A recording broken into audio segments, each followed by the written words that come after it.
WCBS has a mobile studio at Flushing Meadow Park in Queens where thousands of Boy Scouts from the metropolitan area are holding a Scoutery. Boy Scout explorers from Evander Childs High School in the Bronx, members of the school radio club, are utilizing the WCBS studio. Scout Power is the theme of the Scoutery, which is featuring a big show tonight at Shea Stadium. Gary Cahill of the Evander Childs Radio Club reports on fingerprinting.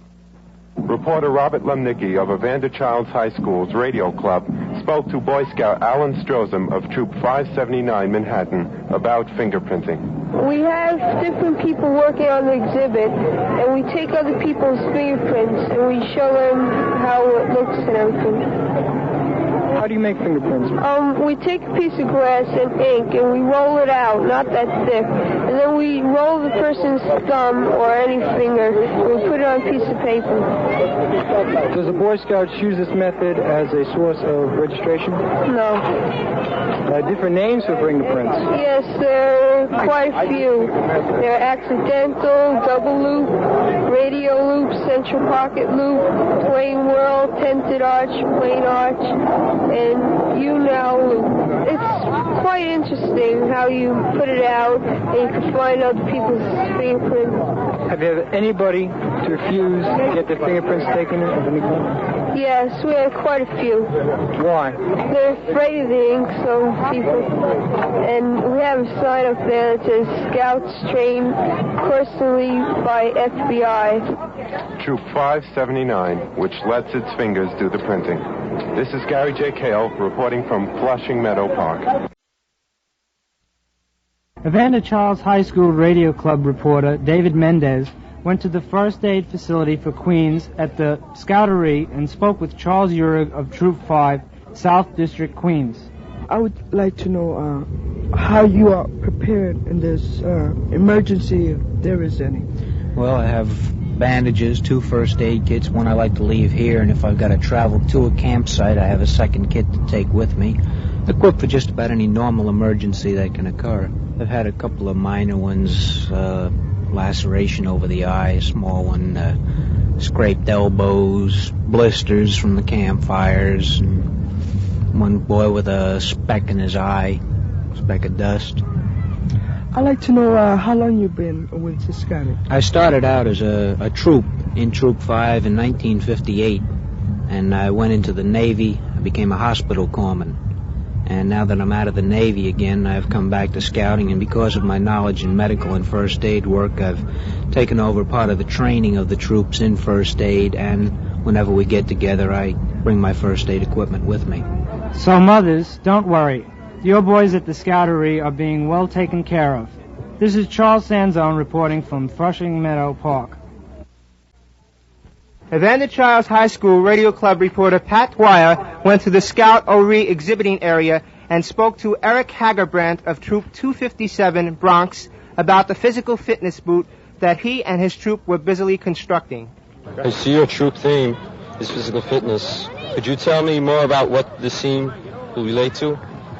Well, since physical fitness, we have a part of physical fitness in our own Scout oath or promise, and we pledge ourselves to be physically fit, and we thought this would be the right way to show the public how we keep our troop physically fit, and also how in scouting we keep our scouts physically fit.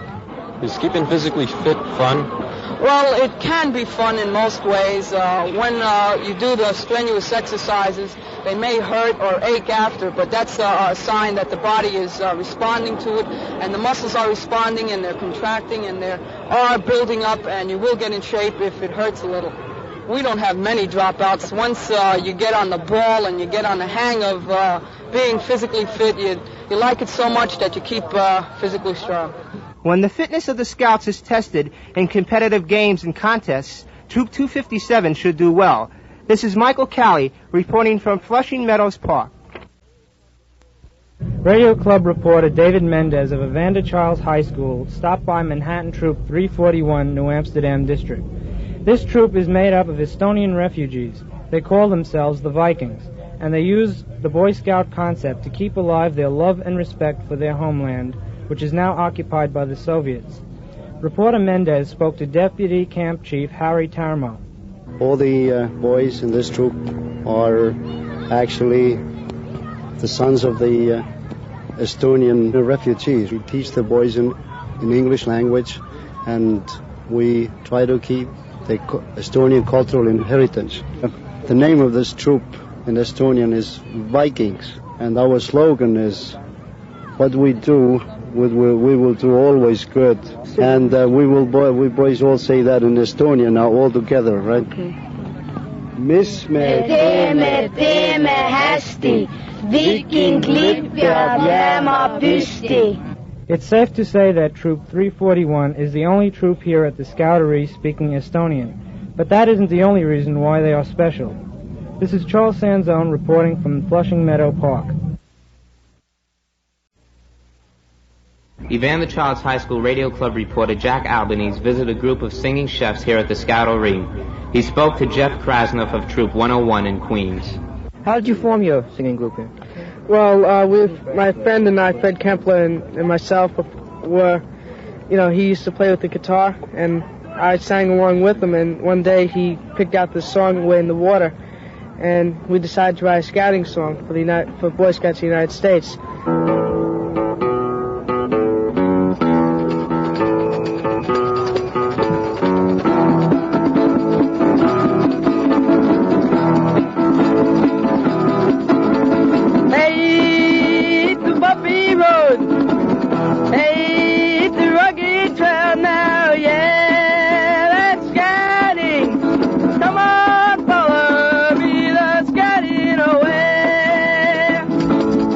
The musicians and the singer are dressed in chef's hats and aprons.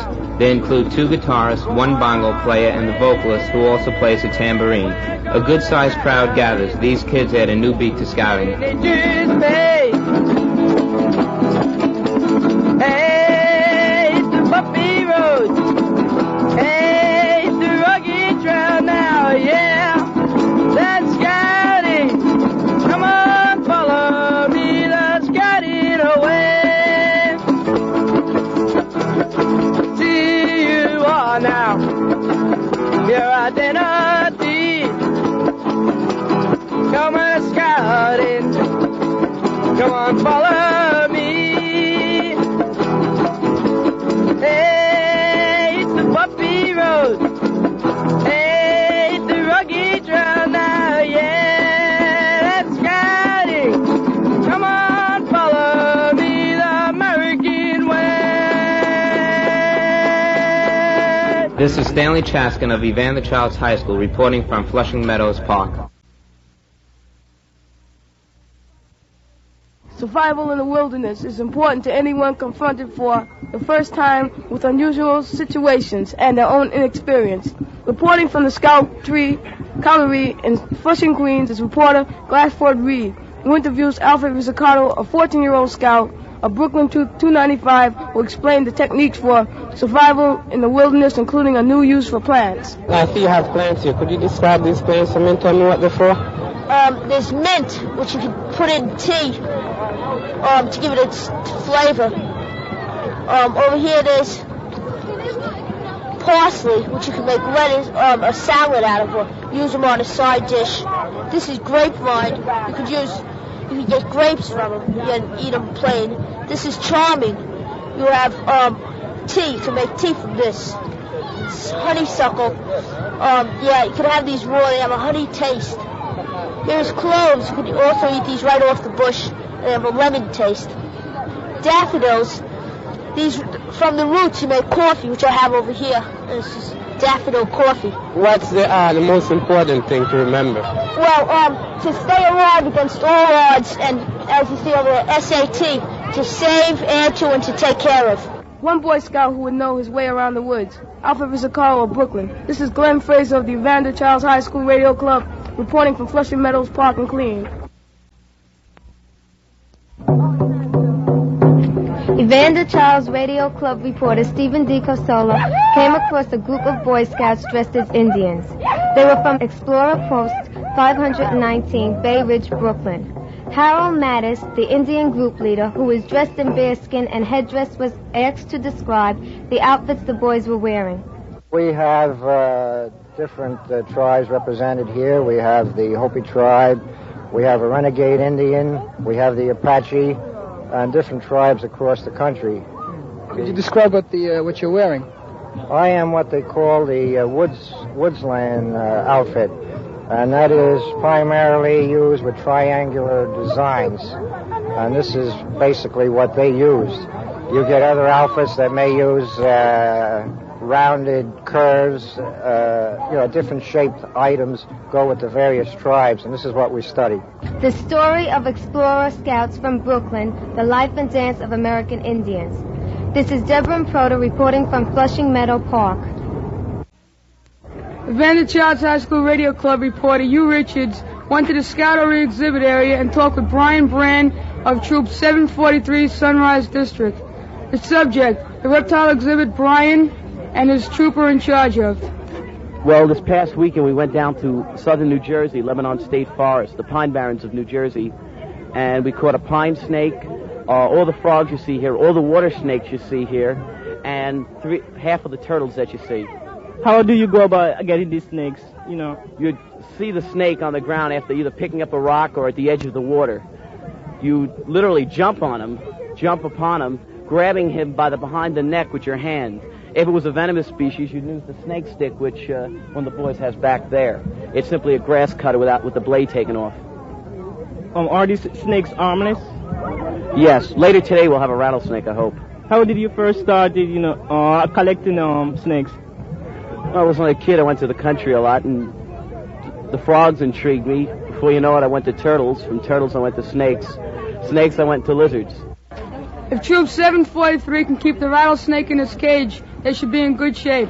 This is Dennis Kaplan for the Evander Childs Radio Club reporting from Flushing Meadow Park. For most of the Boy Scouts at the Scoutery, lunch today was a hamburger or hot dog cooked over charcoal, but not for the Scouts of Manhattan Troop 150. Evander Childs Radio Club reporter Veronica Fortunato talked about that lunch with Scout Robert Ong, a member of the only troop here in Flushing Meadows Park to come from Chinatown. Today for lunch we had beef, tomatoes, and egg noodles. First we cut up the meat and we put it in the wok, and we put soy sauce, oyster sauce, and then we after that was cooked we added tomatoes, and then we added egg noodles. Then we put some cornstarch to make the gravy. What is the reaction of people that pass by your troop? They come by and they stop to look and they ask us what we're making, and then we always tell them we have enough people as it is already. Are they surprised by your cooking? Yes, they're surprised that we're cooking it, but they want to eat some. Robert Ong from Troop 150 from the New York's Chinatown, a troop that can always count on a few extra places at the dinner table. This is Edward Began reporting from Flushing Meadows. Evander Childs High School Radio Club reporter Glasford Reid interviewed a group of scouts participating in an exhibit on communications. David Condrip, Jr., leader of Troop 54, Sunrise District of Brooklyn, explained the exhibit. What kind of exhibit is this? This is an exhibit on communications, ham radio, citizens band radio, telegraphy, telegraph, and semaphore, which is showing different words by the positions of certain things. Would you describe the objects you have here? Oh, we have an oscillator built up here with a speaker, battery, and a telegraph gate. Could you describe their various purposes? Well, the main purpose for this is to get a message over a long distance through running wires. You could also send this over the air, except it takes a little more difficulty. You have to use tubes in order to send it through a ham radio. It's communications, and we felt that this was the best because it was the first thing that was used by Samuel Morse. Could you send a message, WCBS Radio 88?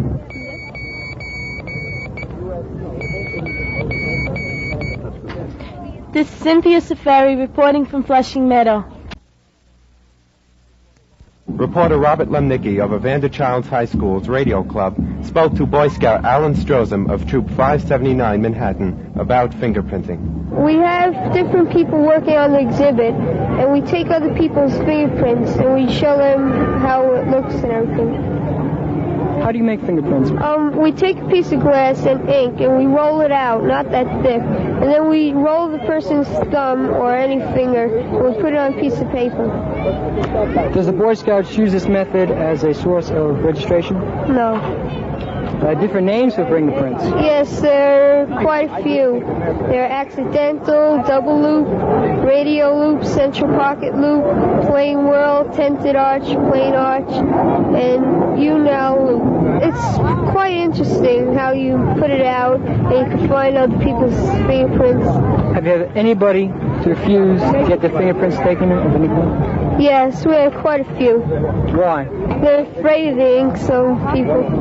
And we have a sign up there that says Scouts trained personally by FBI. Troop 579, which lets its fingers do the printing. This is Gary J. Cahill reporting from Flushing Meadow Park.